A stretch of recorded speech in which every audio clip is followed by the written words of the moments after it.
Қазақ тілі 49-шы сабақты талқылаймыз. Өзіңді тексер.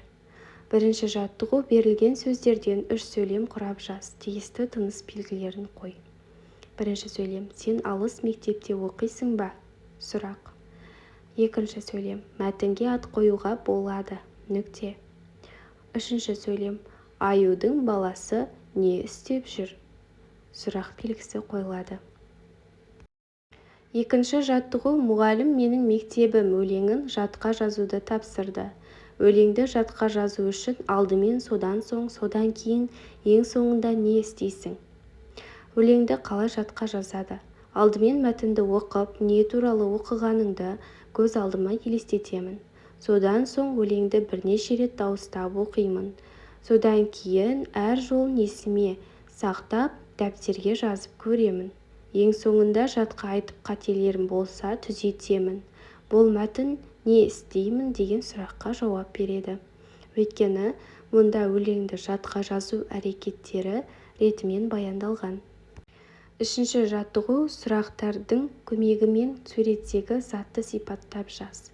Бұл доп. Оның түсі ала, яғни қызыл, көк және сары. Домалақ, орташа көлемді. Неден жасалған? Резеңкеден жасалған. Кімдікі? Бұл доп баланың добы.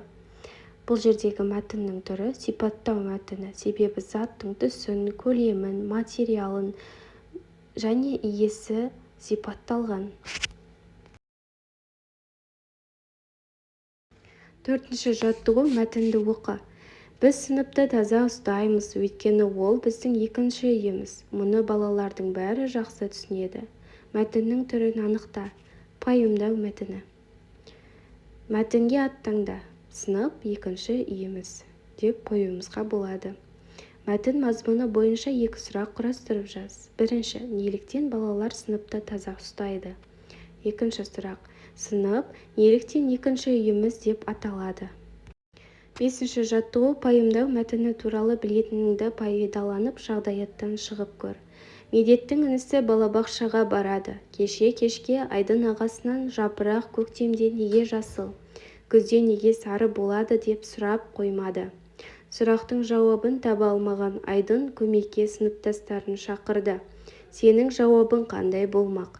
Сұрақтың жауабын таппасаң, дереккөздерге жүгін. Жапырақ көктемде неге жасыл, күзде неге сары болады? Көктемде ағаш жапырақтарында жасыл түсті хлорофиль көп болады. Хлорофиль күннің жарығын сіңіріп ағашқа қорек жасауға көмектеседі. Ал күзде күн салқындап жарық азаяды. Сол кезде жапырақтағы хлорофиль азайып, оның жасырын тұрған сары және қызғылт түстері көріне бастайды. Сондықтан жапырақ көктемде жасыл, ал күзде сары не қызыл түске өзгереді.